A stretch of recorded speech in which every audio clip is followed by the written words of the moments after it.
Learning stories world, جہاں ہر کہانی ایک نیا سبق چھوڑ جاتی ہے۔ بچپن کے رمضان کچھ اور ہی ہوتے تھے، سادہ، خاموش اور دل کو چھو لینے والے۔ جیسے ہی شام ڈھلتی، سب کی نظریں آسمان پر ہوتی۔ بچپن کے رمضان میں جیسے ہی رمضان کا چاند نظر آتا، پورا گاؤں خوشی سے جاگ اٹھتا۔ کہیں سے آواز آتی، چاند نظر آ گیا۔ بچے گھروں سے باہر نکل آتے، لوگ ایک دوسرے کو مبارکباد دیتے اور دلوں میں ایک خاص سکون اتر جاتا۔ یہ رمضان تھا، سادہ مگر بے حد باوقار۔ 80 کی دہائی میں سحری کے لیے صرف الارم نہیں ہوتے تھے، بلکہ گاؤں خود جاگ اٹھتا تھا۔ رات کے آخری پہر کہیں لاؤڈ اسپیکر سے آواز گونجتی، روزے دارو، اللہ نبی کے پیارو، اٹھو، سحری کا وقت ہو گیا ہے۔ کہیں گاؤں کی گلیوں میں ایک شخص ڈھول بجاتا ہوا گزرتا اور بلند آواز میں پکارتا، اٹھو اٹھو، سحری کا وقت ہو گیا ہے۔ یہ آوازیں خاموش رات کو توڑ دیتی اور بچوں کے لیے سب کسی تہوار سے کم نہیں ہوتا تھا۔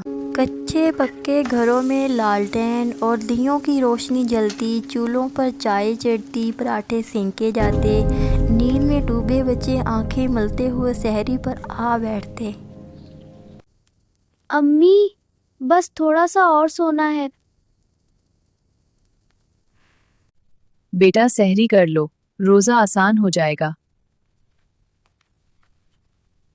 یہ سحری صرف کھانے کا وقت نہیں تھی، یہ رمضان کے احترام اور گاؤں کی روح کی پہچان تھی۔ دن کے وقت گاؤں میں ایک خاص سکون ہوتا، بازار میں کھانے پینے کی کوئی چیز کھلے عام نہیں بنتی تھی۔ رمضان کا احترام ایسا تھا کہ اگر کسی نے روزہ نہ رکھا، وہ بھی چھپ کر ڈر ڈر کر کچھ کھاتا کہ کہیں کوئی دیکھ نہ لے۔ یہ مہینہ صرف عبادت کا نہیں، لحاظ اور ادب کا بھی تھا۔ بچے بڑے شوق سے کہتے، اماں، آج میرا پہلا روزہ ہے۔ ہاں بیٹا، تم بہت اچھے ہو۔ میں بھی رکھوں گی۔ چاہے آدھا ہی کیوں نہ ہو، مگر ان کے لیے وہ آدھا روزہ بھی کسی کامیابی سے کم نہیں ہوتا تھا۔ شام ڈھلتے ہی گاؤں میں ہلچل شروع ہو جاتی، افطاری تیار ہوتی، افطار سے پہلے ایک دوسرے کے گھروں میں بھیجی جاتی۔ یہ پلیٹ خالہ کے گھر دے آؤ۔ افطاری صرف اپنے لیے نہیں بنتی تھی، یہ محبت بانٹنے کا ذریعہ ہوتی تھی۔ افطاری سے پہلے سب مل کر دعا مانگتے اور دل شکر سے بھر جاتا۔ اللہم لک صمت وعلی رزقک افطرت۔ روزے دارو، روزہ افطار کر لو، وقت ہو گیا ہے۔